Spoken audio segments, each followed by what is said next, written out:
one of my questions was like with the number of women who you openly talk about having interludes with at a time, in a day, several times a day, like this is all before you were young, but like there was no little blue pill. Like how does a man even keep up at that level?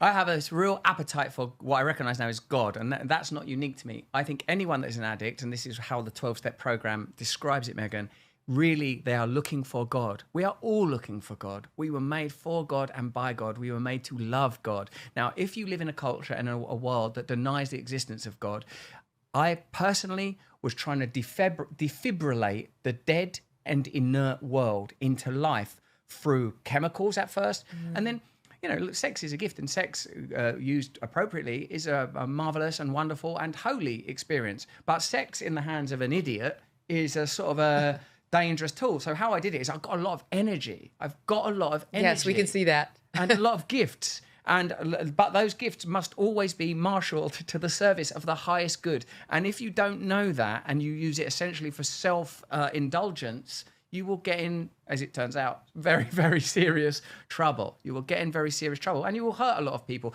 Wow, just the other day in a 12-step environment, I heard someone say that when you drink a bottle of Jack Daniels, the bottle, that once you put it down, doesn't have any feelings about it. When you start to do stuff like that in other areas of behavioral addiction, obviously sex is what I'm referring to, then you are creating a lot of ill will. Have you ever tried to put a number on the number of women who you've been with? You've still got the Fox skills there. Yeah, Megyn. I'm curious. Still got the Fox skills. Get a number, get a stat.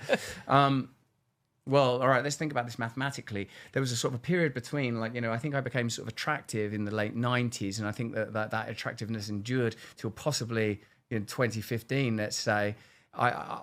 Megyn, we are talking very high numbers. We're talking four figures, and it's difficult, particularly if you want to include all of the varieties of sexual contact. Then it would be thousands. Wow. It was my main job. I was very, very devout. It was very foolish. My main job.